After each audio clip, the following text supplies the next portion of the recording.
Halo semuanya, apa kabar kalian hari ini? Semoga sehat selalu ya. Kali ini, Ruang Film akan membahas sebuah film fiksi yang berjudul The Planet of the Apes yang rilis pada tahun 2001. Film ini menceritakan tentang seorang manusia yang terdampar di sebuah planet yang dikuasai bangsa kera. Film ini juga mengandung unsur perjalanan waktu yang menarik untuk disimak. Jadi pastiin kalian menontonnya sampai selesai supaya nggak bingung dengan jalan ceritanya. Oke, mari kita masuk ke pembahasan filmnya. Pada tahun 2029, manusia menggunakan kera yang dilatih secara khusus untuk melaksanakan misi ruang angkasa. Saat ini para ilmuwan tersebut berada di sebuah stasiun luar angkasa yang bernama Oberon. Stasiun tersebut saat ini berada tak jauh dari planet Saturnus. Astronot ini bernama Kapten Leo Davidson. Ia sedang melatih simpanse kesayangannya menggunakan sebuah alat simulasi sebelum menjalankan sebuah misi sungguhan. Para simpanse itu juga diberikan serum khusus untuk meningkatkan kromosomnya agar dapat berkembang lebih cepat. Setelah mereka selesai, Leo membawa Pericles kembali ke kandang. Lalu oleh rekannya, Leo diberitahu kalau Pericles akan menjadi ayah. Ya, karena pasangan betinanya saat ini sedang hamil. Tiba-tiba, stasiun angkasa Oberon kehilangan daya. Leo segera menuju ruang kendali untuk melapor.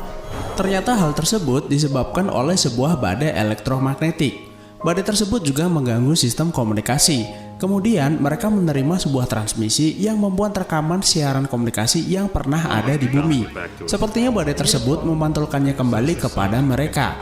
Singkat cerita, Leo mendapat perintah untuk menyelidiki badai tersebut dengan menggunakan simpanse miliknya. Awalnya ia menolak, mengapa harus meminta kera untuk melakukan tugas manusia? Namun perintah tetaplah perintah, dan dengan terpaksa ia merelakan Pericles untuk melaksanakan tugas tersebut. Mereka akan mengirim Pericles dengan sebuah pesawat angkasa kecil atau pod. Rencananya adalah pesawat itu akan mendekati badai sehingga para astronot bisa meneliti aktivitas badai.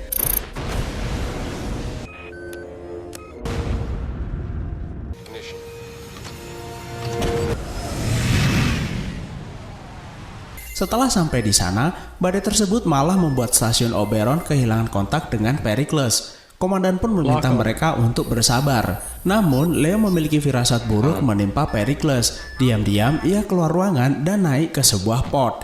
Ia berencana menyusul simpanse miliknya.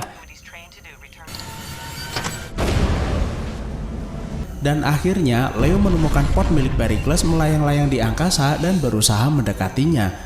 Namun efek badai tersebut juga membuat Leo kehilangan kontak dengan stasiun Oberon.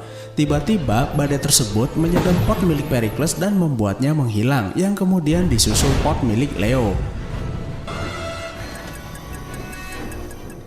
Sementara itu di stasiun Oberon, para astronot mendapat sebuah transmisi yang memperlihatkan seseorang meminta tolong karena pesawatnya akan jatuh.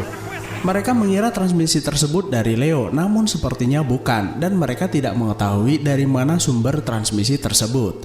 Kerusakan yang dialami pod milik Leo memaksanya untuk mendarat di planet terdekat. Meskipun tidak mendarat dengan mulus, namun ia berhasil selamat. Singkat cerita, ia terdampar di sebuah planet yang bernama Aslar. Nggak lama kemudian, ia bertemu dengan sekelompok manusia yang sedang berlari karena dikejar sesuatu. Tiba-tiba datang kawanan kera berseragam prajurit menangkapi mereka, termasuk Leo. Dan sepertinya para kera tersebut bukanlah kera biasa. Kemudian para kera itu memasukkan manusia ke dalam kandang untuk membawanya ke sebuah tempat. Ternyata planet tersebut dikuasai oleh bangsa kera dan memperlakukan manusia seperti binatang. Mereka dipimpin oleh jenderal militer dari bangsa kera bernama Fate bersama pengawalnya yang bernama Atar. Jenderal Fate adalah seekor simpanse yang membenci manusia. Kemudian bersama manusia lainnya, Leo dibawa ke sebuah kota yang dihuni bangsa kera. Anehnya, bangsa kera tersebut juga menggunakan bahasa Inggris sebagai bahasa sehari-hari mereka. Lalu terlihat ada sekelompok kera kecil yang sedang bermain basket. Mereka melihat para manusia itu kemudian melemparinya dengan sebuah batu. Lalu seekor kera betina bernama Ari menghentikan perbuatan mereka. Ari ini adalah seekor kera yang menentang aksi kekerasan kepada manusia. Ia menganggap bahwa bangsa kera itu sama sekali tidak berkeprimanusiaan. Setelah sampai, para manusia itu dimasukkan ke sebuah kandang. Kemudian datang seekor orang utan bernama Limbo memeriksa kualitas mereka. Limbo merupakan pengusaha yang bergerak di bidang perdagangan manusia. Di sana juga ada Jenderal Fate yang datang untuk melihat-lihat. Saat ini ia sedang mencari hewan peliharaan sebagai kado ulang tahun keponakannya. Setelah memilih, akhirnya ada seorang anak perempuan dikeluarkan dari kandang dan mereka membawanya pergi. Para manusia yang sudah tertangkap itu juga akan diberi tanda dengan menggunakan besi panas. Lalu Ari datang ke sana untuk menentang perbuatan Limbo. Tanpa disangka, Leo mengambil besi panas itu dan menyergap Ari. Ia berbisik kepada Ari untuk menolongnya. Saat yang bersamaan, seorang wanita bernama Daina mencoba untuk kabur namun usahanya sia-sia. Kemudian Ari memutuskan untuk membeli Leo dan Daina dan meminta Limbo untuk mengantarkan mereka ke rumahnya. Sebenarnya Ari ini hanya berusaha untuk menolong mereka dan tidak bermaksud untuk menjadikannya hewan peliharaan. By the way, Ari ini adalah putri seorang senator dari bangsa kera, jadi ia cukup disegani. Malam itu juga akan diadakan sebuah perjamuan di rumah Ari. Leo dan Daina pun segera menjabat menjadi asisten rumah tangga untuk mempersiapkan acara perjamuan. Kemudian seekor gorila yang bernama Krul meminta mereka untuk segera menyelesaikan pekerjaan mereka. Krul ini adalah bekas jenderal militer yang karirnya dirusak oleh Fate karena terlalu banyak berpihak kepada manusia. Kemudian Senator Sandar menjadikannya sebagai penjaga putrinya. Di malam perjamuan itu, Jenderal Fate mengatakan kalau populasi manusia saat ini berkembang dengan pesat dan bisa mengancam bangsa kera. Fate memiliki keinginan untuk membinasakan bangsa manusia. Namun, Senator Sandar mengatakan kalau militer terlalu bertindak ekstrim, ditambah putrinya adalah pejuang hak asasi manusia. Sepertinya Senator orang utan tidak sabar untuk mencicipi makanan. Kemudian, Krul memukul meja kalau mereka harus berdoa terlebih dahulu. Ternyata Krul ini adalah sosok kera yang religius. Ia pun segera memanjatkan doa kepada Simos. Simos adalah dewa atau bapak dari bangsa kera menurut kepercayaan mereka. Simos juga diyakini akan kembali pada suatu hari nanti. Ari begitu kesal kepada Fate karena kebenciannya terhadap manusia dan ia memutuskan untuk keluar. Kemudian Senator Sandar memintanya untuk menyusulnya. Fate sebenarnya memendam perasaan kepada Ari, namun cintanya bertepuk sebelah tangan. Saat yang bersamaan, dua prajurit mendatangi Fate. Ia menemukan ada sebuah benda jatuh dari langit dan meminta Fate untuk memeriksanya. Setelah sampai di sana, Fate bertanya, apakah ada yang mengetahui selain mereka? Prajurit itu mengatakan tidak. Lalu, tanpa ada sebab, Fate langsung membunuh mereka berdua.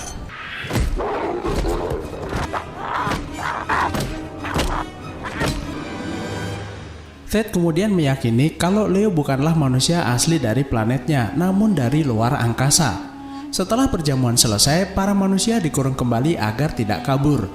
Namun, Leo tidaklah sama dengan manusia lain yang pasrah menerima keadaan. Dengan menggunakan sebuah pisau, ia membuka gembok itu. Setelah membebaskan yang lain, mereka pun segera kabur dari sana. Rencana mereka adalah mencari ayah dan adik Daina terlebih dahulu, kemudian pergi ke tempat di mana Leo mendarat. Satu persatu rumah bangsa kera mereka datangi. Keseharian mereka pun juga tak ubahnya seperti kehidupan pada manusia.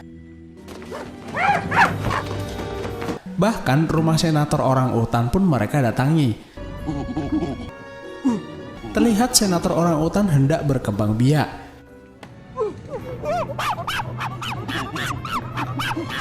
Namun kedatangan para manusia itu membuat mereka kaget dan meloncat ke atas. Akhirnya mereka menemukan ayah Daina namun dalam keadaan terluka. Sampai akhirnya mereka juga menemukan gadis kecil itu ditemukan di dalam sebuah kandang.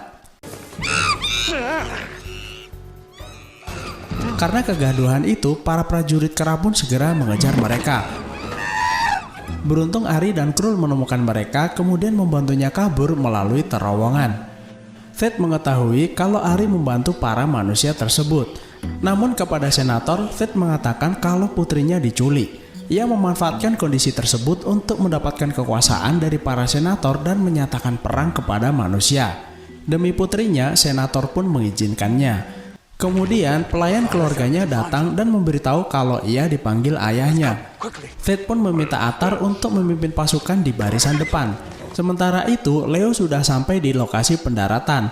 Leo pun mengambil senjata dan alat komunikasi yang ada di dalam pesawat. Leo bermaksud untuk mengirimkan sinyal kepada stasiun Oberon dan meminta mereka untuk menjemputnya. Ternyata alat komunikasi itu merespon dan menunjukkan kalau teman-temannya saat ini sudah berada di planet tersebut. Ia berencana pergi ke titik koordinat lokasi tersebut. Ternyata diam-diam Limbo membuntuti mereka dan menyalang salah satu rekannya dengan menggunakan sebuah pistol yang menakut-nakuti Limbo, dan Limbo pun menjadi tawanan mereka. Tiba-tiba Krul merebut pistol milik Leo lalu menghancurkannya. Menurutnya senjata itu bisa saja digunakan manusia untuk membunuh bangsa kera. Mereka pun segera melanjutkan perjalanan. Sementara itu di kediamannya, Fate menemui ayahnya yang saat ini sedang sakit. Ia meminta anaknya menceritakan perihal manusia pemberontak itu. Ayahnya adalah salah satu tetua dari bangsa kera. Fate memberitahu ayahnya kalau pemberontak itu datang dari luar angkasa. Kemudian sang ayah menceritakan sejarah bangsa kera kepada Fate, sesuatu yang tidak satupun bangsa kera tahu. Menurut cerita yang diwariskan dari ayahnya, kemudian dari moyangnya dan moyangnya, Fate adalah keturunan langsung dari Simos, dan ribuan tahun yang lalu sebelum bangsa kera semaju ini, kera adalah budak para manusia. Fate pun membantahnya. Kemudian ayahnya memintanya untuk memecahkan sebuah guci merah di depannya, yang ternyata ada sebuah senjata pistol yang diyakini milik para manusia.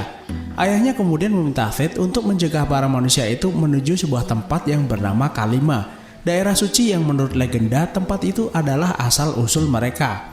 Setelah bercerita, ayah Fate pun meninggal.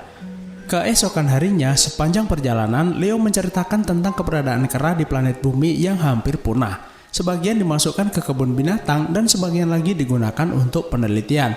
Dan para kera di bumi tidak bisa berbicara. Kemudian mereka sampai ke sebuah kawasan terlarang di mana mereka berada di jalur yang menuju Kalima, sebuah tempat suci yang tidak boleh didatangi. Menurut legenda, tempat itu adalah asal-usul mereka diciptakan, dan Simos adalah kera pertama yang menurut mereka adalah dewa bangsa kera. Namun Leo mengatakan kalau para krunya saat ini berada di sana dan ia tetap harus pergi ke sana. Namun yang menjadi masalah adalah sekelompok pasukan militer membangun camp yang menghalangi jalan mereka. Di malam harinya, mereka menyelinap dan mencuri beberapa kuda. Sementara itu di dalam tenda, Atar sedang berdoa kepada dewa Simos. Atar ini adalah murid dari Krul, jadi ia juga religius seperti gurunya. Leo menembakkan sebuah suar untuk mengalihkan perhatian, namun aksinya segera diketahui prajurit yang kemudian mengejar mereka. Mereka menuju sungai di depannya untuk menyeberang. Beruntung para kera itu tidak menyukai air dan para pasukan berhenti mengejar mereka. Fate yang mendengar kekacauan itu pun mengamuk dan loncat ke sana-sini. Lalu ia bersama seluruh pasukannya segera menyusul para manusia itu untuk berperang. Keesokan harinya, Leo dan yang lain sampai ke sebuah reruntuhan yang mirip sebuah pesawat. Dan alat komunikasi milik Leo menunjukkan kalau ia sudah sampai di lokasi yang dituju. Namun para krunya tidak terlihat berada di sana. Nah, pada adegan inilah semua misteri di planet tersebut terungkap. Jadi pastikan kalian menyimaknya dengan baik. Oke, kita lanjut ke pembahasannya. Leo kemudian masuk ke reruntuhan itu dan ia membaca ada sebuah tulisan kalimat di dinding. Ia kemudian mengusapnya yang ternyata tulisan lengkapnya adalah Caution Live Animals. Ia juga melihat ada sebuah ruangan yang sangat mirip dengan ruang kendali stasiun Oberon. Ia pun meyakini bahwa reruntuhan itu adalah stasiun Oberon. Ari mengatakan tidak mungkin karena reruntuhan ini sudah ada sejak ribuan tahun. Ia kemudian membuka pintu dan masuk ke ruang kendali. Kapal angkasa itu bertenaga nuklir sehingga bisa bertahan dalam waktu yang sangat lama. Kemudian ia menyalakan komputer untuk mengetahui apa yang sebenarnya terjadi. Dalam sebuah rekaman video, sang komandan mengatakan kalau mereka mencari pilot mereka yang hilang dalam badai elektromagnetik. Leo langsung menyadari ternyata badai tersebut mendorongnya menembus waktu. Hal ini ditunjukkan pada kronometer stasiun angkasa yang saat ini adalah tahun 5021. Kalau kita flashback saat Leo masih di angkasa, kita melihat kalau kronometer juga menunjukkan penambahan angka tahun yang menguatkan kalau Leo sudah melintasi waktu ke masa depan. Tentu saja Oberon tidak dapat menemukannya karena Leo menghilang saat memasuki celah waktu. Badai tersebut juga membuat stasiun Oberon jatuh ke planet tersebut namun pada masa 3000 tahun sebelum kedatangan Leo.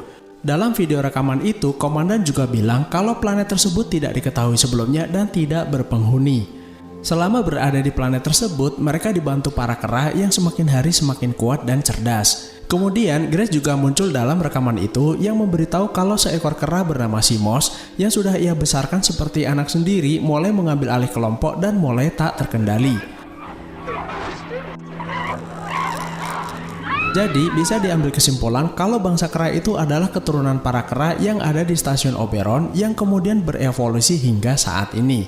Kemudian, para manusia yang berada di planet tersebut adalah keturunan para kru yang masih tersisa.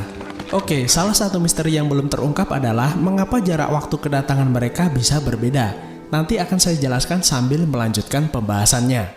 Kemudian, di luar sudah banyak manusia yang berdatangan dari segala penjuru. Mereka datang karena mendengar kedatangan Leo dari angkasa dan berharap ia bisa menyelamatkan peradaban manusia. Sementara itu, Burn mengatakan kepada Leo kalau pasukan besar bangsa kera sudah bersiap berperang dengan manusia. Ari yang mengetahui itu kemudian mendatangi camp dan menemui Thade. Ia berharap ia bisa meluluhkan hati Thade dan menukar dirinya sebagai ganti para manusia tersebut. Namun, Thade sepertinya tidak peduli dan ia memberikan sebuah cap kalau Ari adalah bagian dari manusia. Di dalam reruntuhan Oberon, Leo berulang-ulang memutar rekaman video dan ia menyadari kalau ia akan terjebak selamanya di planet tersebut. Lalu ia melihat kalau bahan bakar stasiun angkasa tersebut masih cukup banyak. Kemudian ia memiliki rencana untuk memancing para kera itu mendekati Oberon kemudian membuatnya meledak. Leo segera keluar untuk menemui yang lain. Ia memberitahu kalau ia memiliki sebuah rencana yang bisa membuat mereka menang dan memberi semangat agar berani melawan bangsa kera.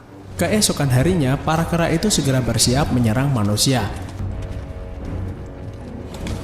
Dan setelah mendapat aba-aba, para pasukan kera itu pun segera menuju Oberon.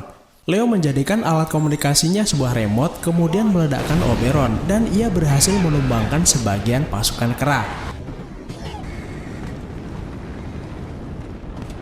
Akhirnya pertempuran utama dimulai.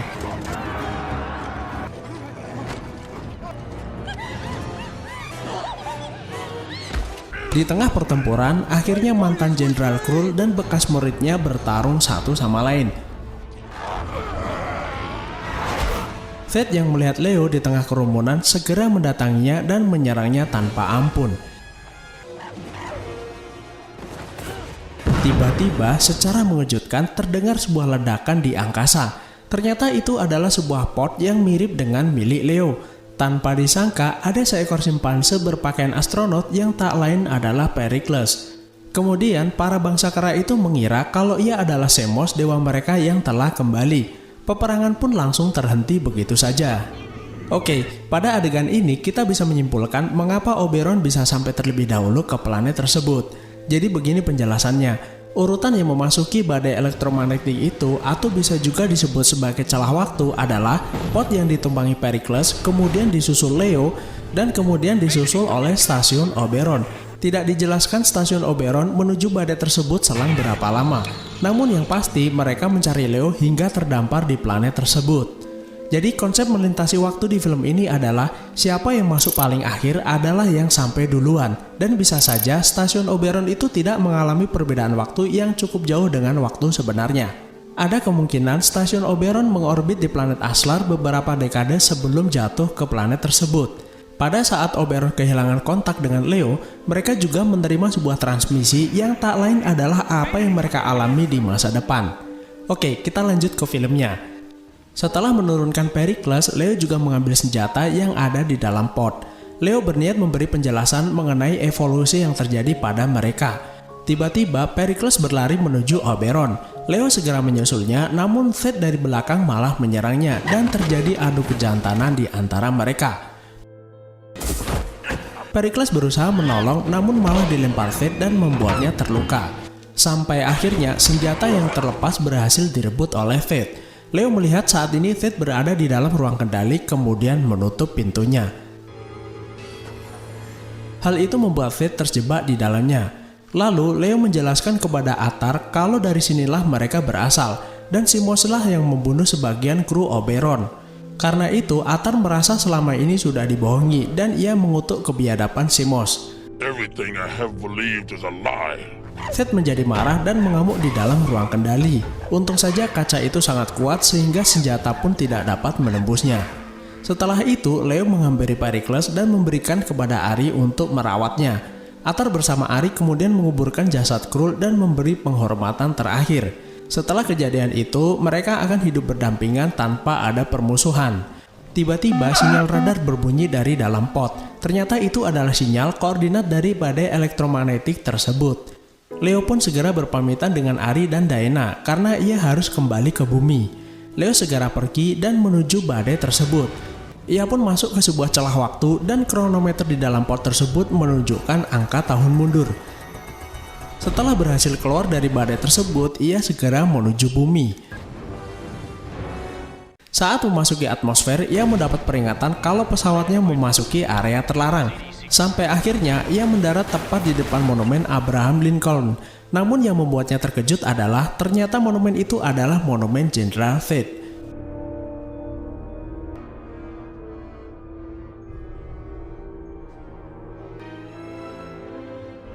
Kemudian para polisi dan wartawan sampai ke tempat di mana Leo mendarat, yang ternyata mereka itu bukan manusia melainkan bangsa kera. Hal itu tentu saja membuat Leo menjadi bingung, dan tentu saja kalian pasti ikutan bingung. Karena setelah ini film selesai dan tidak ada film kelanjutannya. Meskipun begitu, ada beberapa hal yang bisa dijelaskan mengenai kejadian tersebut. Namun yang pasti Leo tidak mendarat di bumi paralel, ia mendarat di bumi asli dari mana ia berasal. Penjelasannya adalah saat Leo meninggalkan Aslar, General Fate itu belum mati. Yang kedua, ada sebuah adegan di mana General Fate membunuh prajuritnya saat ia menemukan pesawat milik Leo. Bisa jadi bangsa kera ini akan semakin maju dan bisa melakukan perjalanan keluar angkasa. Ada kemungkinan Fate juga memasuki celah waktu yang ada di dalam badai tersebut. Dan menurut teori lintas waktu di film ini, siapa yang masuk terakhir akan datang duluan. Pada saat Leo keluar dari badai tersebut, kronometer menunjukkan angka terakhir 2155, yang artinya ada selisih 126 tahun dari waktu aslinya. Kemudian, Fate yang datang jauh sebelum kedatangan Leo mengambil alih bumi dan terjadilah apa yang terjadi di akhir film. Film ini sebenarnya mengandung banyak plot hole yang sulit untuk dijelaskan. Salah satunya adalah mengapa setelah ribuan tahun keturunan manusia tidak mengalami perubahan atau menemukan teknologi sedikit pun. Justru para kera yang berevolusi menjadi lebih pintar. Yang berikutnya adalah dari mana kuda-kuda itu, sementara komandan menjelaskan kalau planet tersebut tidak berpenghuni. Ya, mungkin saja Oberon membawa beberapa ekor kuda atau di planet itu sudah ada kuda sebelumnya. Namun, kembali lagi saya ingatkan kalau ini adalah sebuah film fiksi yang akan menjadi sebuah tontonan menarik jika kita tidak terlalu pusing mikirin sebuah teori. Jika kalian punya kesimpulan berbeda, bisa tinggalkan di kolom komentar. Terima kasih sudah menonton, sehat selalu dan sampai jumpa di next video.